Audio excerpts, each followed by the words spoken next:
Hello everyone and welcome back to another episode of Canny Crystals, the podcast. I hope that you're all well.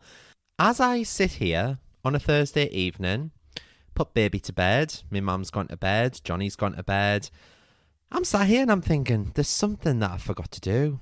And I just couldn't for my life think what that thing was. And all of a sudden I thought, oh my God, my podcast comes out in 2.5 hours and I haven't even recorded this week's episode. Oh my God, the stress. Anyway, I'm here. Aren't you just glad that we are now out of Mercury retrograde? Jesus wept. I remember last year when it was retrograde season, I remember that Facebook, WhatsApp and Instagram all went down one day. And that's because there's always these technology issues when it happens. And I think it's too wild to just be a coincidence. But I always wonder, why it's never spoken about on national TV, to be honest. But during this latest one anyway, my hairdryer packed in. It almost singed off me non-existent eyebrows with a flame coming out the end, followed by a lot of smoke. Then I put the baby bottle in the portable warmer thing, and it just smelled, like melty plastic, like wrong. And then I noticed that there was actual melting plastic in the little well where you put the bottle. So I threw both of those things out. And then during the night, I went into the bathroom to the toilet and I realised that the extractor fan hadn't come on. And then the next day, our Hoover had just decided to stop picking things up. And as soon as I would turn it off, everything would just come back down the pipe onto the carpet that I'd sucked up. And then just to fully piss me off, I put my little walking pad on the other day, my little treadmill just under the table where I was working. And it let out this almighty groaning noise like a followed by this huge bang, and the treadmill just stopped working. So in 24 hours, I had a hairdryer, a bottle warmer, an extractor fan, a Hoover, and a treadmill all decide to stop working during retrograde. Is that a coincidence? Well, actually, come to think of it, it might be my electrics that need looking at. But no, in all fairness, I'd posted about this in my business group, and some of the others in that group had similar incidents as well. Maybe you did too. The power of the planets and the moon energy are absolutely wild this year. Is anyone else feeling it? So yes, it's been a bit of an expensive month, getting things fixed, having to buy a few new bits and bobs that weren't repairable. Not what I was hoping for, but here we are. What else have I been up to? Oh yes, so I'm very excited about this. I am midway through writing my new book, which I started with Chloe from Inspired Publishing back in January. I'm writing a chapter a fortnight at the moment, which I'm doing basically once baby goes to bed on a night. But to be honest, I am enjoying it so much more than just sitting and binge watching Netflix on an evening, because it feels like I'm being super productive.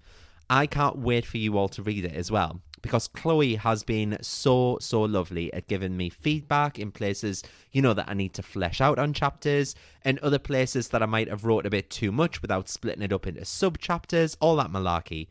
And I might be biased because obviously I wrote it and it's my story, but I honestly think it's my best work to date. I'm so proud of it. I know it's not exactly probably going to be out until, I'm going to say January 2025, along with the audiobook and stuff like that. But I am just so excited to share it with you all. It's all about my journey into spirituality and going into depth about everything that has helped me to get to where I am in the last few years. It's kind of like a self-help book for people that feel a bit at a loose end and they want to explore all these different facets of life, like crystal healing, manifestation blocks, meditation, gratitude, but it's my spin on it all. And there's little stories thrown in here and there of how they all help me. I'm very proud of it, and I am only 7 chapters in. I can't wait for you all to read it. Something else I've been up to this week was that on Wednesday, I spoke at an event here in Newcastle for female business entrepreneurs who were having a spirituality and mindset evening with their group, the Ladies Collective. I only had a 20-minute slot, so I knew straight away that it was going to be so hard to fit everything in that I wanted to. But it went so well. It was actually really nice to meet everyone as well. Everyone was super lovely. And as soon as I sat down at the table where all of the people that were speaking for the evening were sitting, they put down a couple of bottles of Prosecco and they were like, oh, help yourself. Me, not having drank since probably New Year's Eve, had I'm probably going to gauge that it was, near enough a bottle to myself before I even spoke. So I got up there, and the first thing that came out of my mouth was, "Good evening, ladies. I bet you're probably wondering why there's a guy stood up here with a lack of vagina." Well done me. Well done me. Everyone seemed to find it funny anyway. Someone even came up to me afterwards and said, "You could be a stand-up comedian." And I was like, "Stand-up comedian? Is that my calling in life?" Probably not. But anyway, we move. It was an amazing event. Thank you, Jude and Julie and Claire, for inviting me. It was amazing. I absolutely loved it. I want to do more stuff like that. If you have an event, and especially if it's in Newcastle as well, because it means I don't have to travel. But if you have an event and you want me to speak at it and tell my story about, mindset, spirituality, manifestation, business, send me a DM. I am all up for that. Unless you have been living under a rock, you will also have seen this week that myself and Francesca Amber have been formally announced to do a joint talk at Fern Cotton's Happy Place Festival. Now, for long listeners of the pod, you will know that this is a huge manifestation come true for me. And I think I've even spoke about this previously, like months ago as well, because last year we went to Happy Place Festival, and afterwards in the hotel room, I said to Fran, "I want us to come back this next year and I want us to talk at it." And then after that, back in November, I met Fern herself at the business conference that I was at.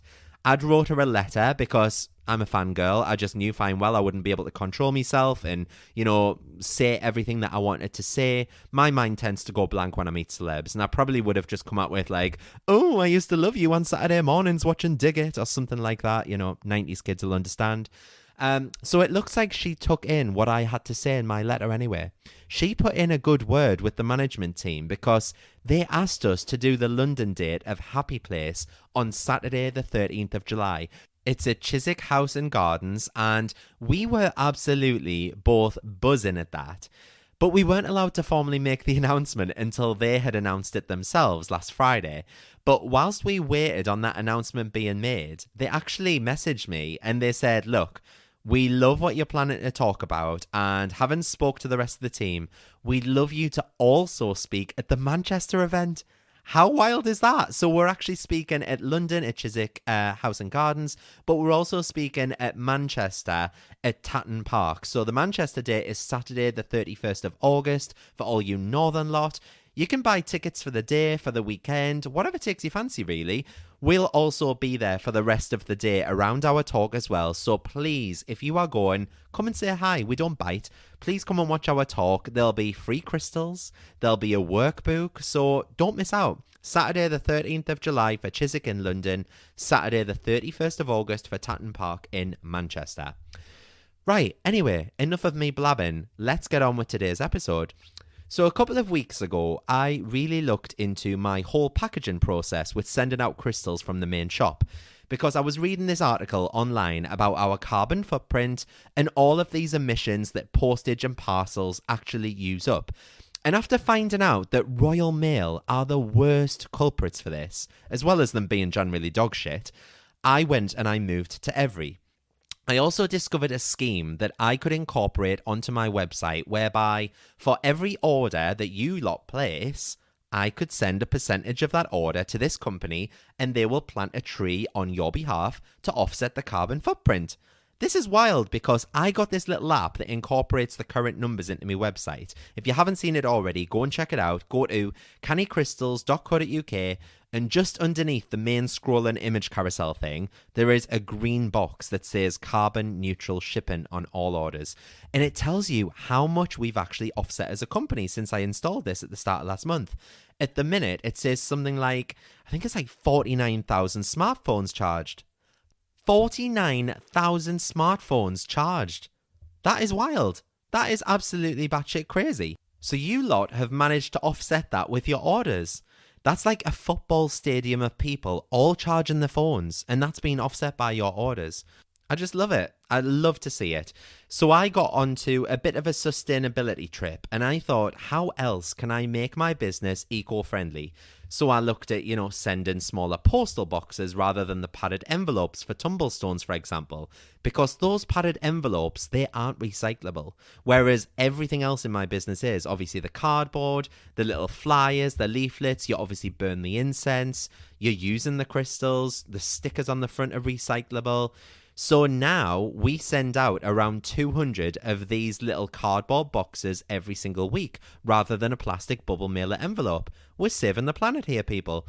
So it really made me think about the link between being eco-friendly and spirituality and manifestation. And I'm not going to lecture you all day and say, stop flying around the world on your private jets like Taylor Swift. But there are so many things that we can do to enjoy this eco-spiritual life. So eco-spirituality for me is all about integrating environmentally friendly practices with spiritual practices as well. And it's just acknowledging that our well-being is intrinsically linked to the natural world. Because sustainability fits into this, because it's about that interconnectedness between humans and the natural world. So it's not just these environmental concerns, but it's also a holistic view that includes social and economic affairs, which directly influences our spiritual practices and our broader life thoughts. So at its core, sustainability is about caring for the environment in a way that respects and preserves its natural rhythms and resources. And that's a reflection of eco-spiritual values that recognize the earth as this sacred space, whose health and well-being are linked to our own. Just like, how we receive different energies from the full moon and the new moon each month. So it's all about that spiritual act of honoring and protecting the earth, which is seen as a living, breathing organism.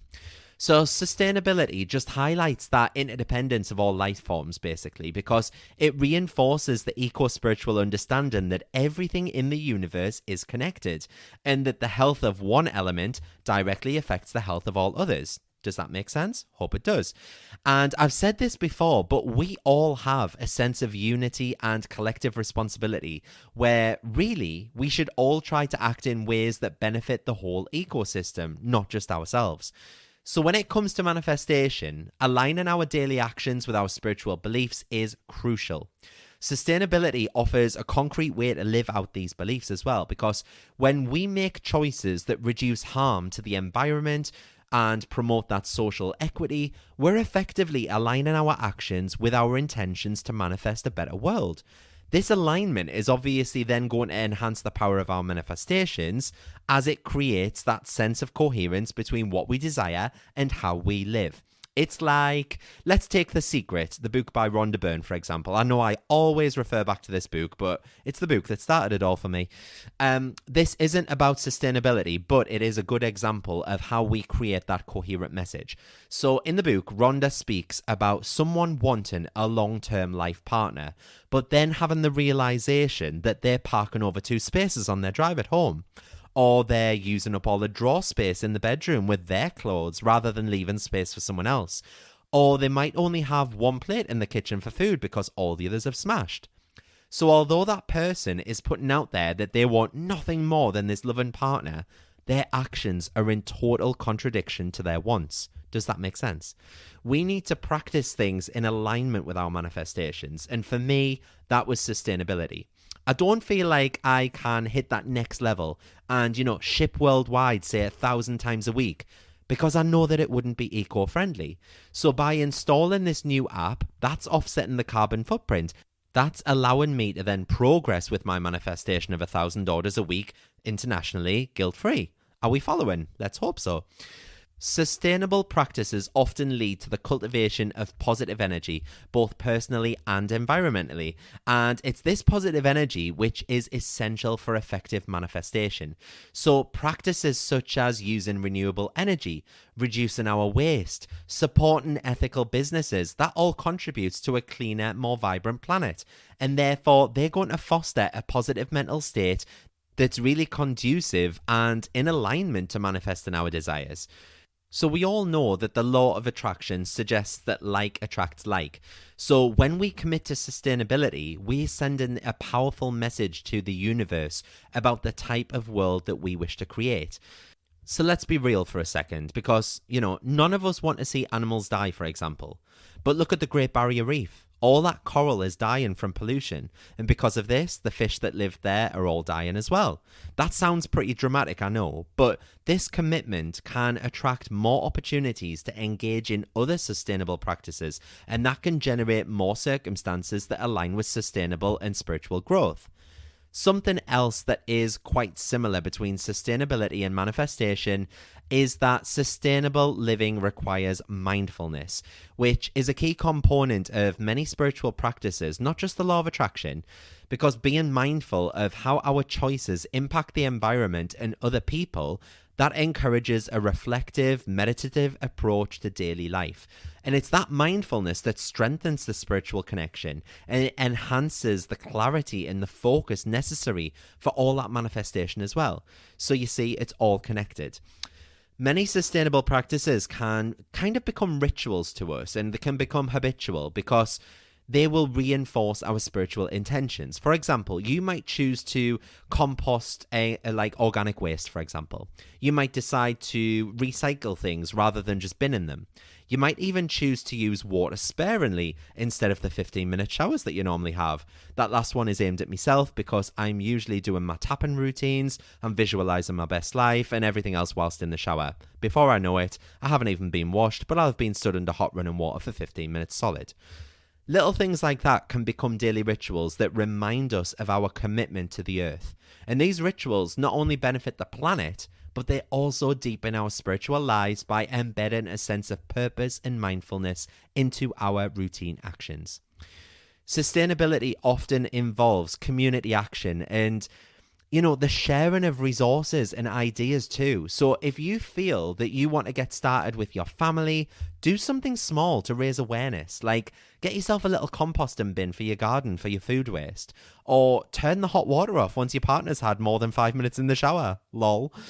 Sustainability isn't just a component of eco-spirituality. It is a foundation, okay? It enhances the effectiveness of manifestation techniques and it provides you with almost a pathway for living in harmony with the earth. And the best part is, as more of us embrace this sustainable living, we're going to contribute to a collective energetic shift towards a more spiritually and ecologically balanced world. So, moving on from sustainability, I want to talk also about how connecting with nature not only enhances our spiritual and mental well-being, but it also aids in the manifestation of our desires and our intentions as well. So we're still talking about this living, breathing organism called the Earth here, and by delving into practices like grounding, forest bathing, moon bathing, sustainable living, we are uncovering that symbiotic relationship between ecological health and personal spiritual growth. I often say to my members in Manifest with Mart on a Sunday afternoon that I hope everyone's well. I hope that, they've all had that chance to get out for a walk in nature if possible to do so. Because connecting with nature can dramatically enhance our spiritual and mental well-being. That is science. It's an actual fact. Activities such as grounding or earthing, walking barefoot on the earth, that really helps to reduce stress and inflammation by absorbing all the negative ions from the ground. This physical connection with the earth can also then lead to a spiritual grounding, a sense of being anchored in something that's greater than ourselves. Crystals do this as well. So black crystals such as an obsidian or a tourmaline, they're grounding. They're connecting us to the earth and therefore all the nature around us. So forest bathing is something else. It's a practice that originated in Japan, and I've wrote down here, it is also known as, where have I wrote it, Shinrin Yoku? I do hope I've pronounced that right. Apologies to any Japanese listeners if not. But it's a practice that involves immersing yourself in the atmosphere of the forest. So this practice is shown to lower heart rate and blood pressure. It's shown to reduce stress hormone production and boost the immune system. The spiritual aspect of forest bathing is equally as exciting as well because it offers an opportunity to gain clarity, rejuvenate the spirit, and enhance mindfulness. And that's going to facilitate that deeper connection with our inner self and the surrounding life force, or chi if you're into Feng Shui. When we align ourselves with the calm and the abundance of nature, we're going to be much more likely to attract that similar energy into our lives. And this is where eco-spirituality intersects with manifestation, because by adopting that attitude of gratitude and mindfulness towards the environment, we foster positive energies that facilitate the manifestation of our goals. So like I mentioned earlier, by minimizing waste, reducing consumption, and respecting all forms of life, we align our actions with our values. And it's that harmony between belief and behavior that magnifies our ability to manifest, because it ensures that our spiritual practices are not just internalized, but they're also externalized in ways that promote all that ecological balance. Something that I've started doing, as much as I fucking hate it, is I've been capturing spiders. And when I say capturing spiders, I don't mean like I'm going out literally hunting for spiders with my little shotgun or anything. I have been capturing spiders that are running like around the house. Oh my God, it makes me ill just to think about it. I had a nightmare about a huge tarantula the other night. Jesus Christ, I nearly woke the whole house up screaming. But you know, I capture these spiders in my house under a glass or anything like that. I usually have to get Johnny to help because I'm such a fanny. But I will then run across the road from my house and I'll release it. And the reason I do that is so it doesn't come back in my fucking house. But it gives me such incredible anxiety that it's going to run at my arm, and I'm often, you know, screaming as I do it. But I now have in my head that it's not just bad karma, but it's also bad for the environment, killing something for no reason. My mum mentioned to me a few weeks ago that she'd killed 3 mice in a week with her mouse traps. I was horrified, absolutely horrified. Honestly, I had such a go at her, telling her how inhumane like all the different traps are and stuff like that. And her response was, well, they shouldn't come in my house then, should they? So I dug deeper and I asked where they're coming from. And she said, oh, there's a hole in the wall outside. They're coming in through the kitchen cupboard. And I was like, okay, so have you closed up that hole? Seriously, I had a go at her last weekend as well, because she was on the phone to me and she said, oh, there's a bee that's just come in our house and it's just landed on me new flowers. And she killed it. I gave her such a lecture at how bees were good for the ecosystem, and her response was, well, one stung my nephew years ago and the sting was pretty bad. So that poor bee had been tarred with the same brush. I know this is taking it to the extreme. Stay with me, guys. So just taking a little action of releasing the spider, or, you know, releasing the bee, or blocking up that hole that the mice are coming into your house, that can all help promote that ecological balance. That can help us live the life in alignment with our manifestations. And I am not saying all of this to, you know, make you an eco-warrior by any means, by the way. But I am saying it because I want you to really think about how in alignment you are with your manifestations by really getting deep with what you want, as opposed to how you're living right now. So I hope that this little reminder made at least one of you listening just think and give thoughts to how you're living, instead of just wanting and taking constantly. This work seriously links with gratitude too, because we're appreciating the life and the beauty around us. So it's going to up your gratitude game as well, because it's going to help you manifest from that angle as well. If you've enjoyed this episode, please, please, please leave me a review or a star rating. I really would appreciate it. And just before I shoot, my 21-day Manifesting Money Challenge is back for free. Woohoo!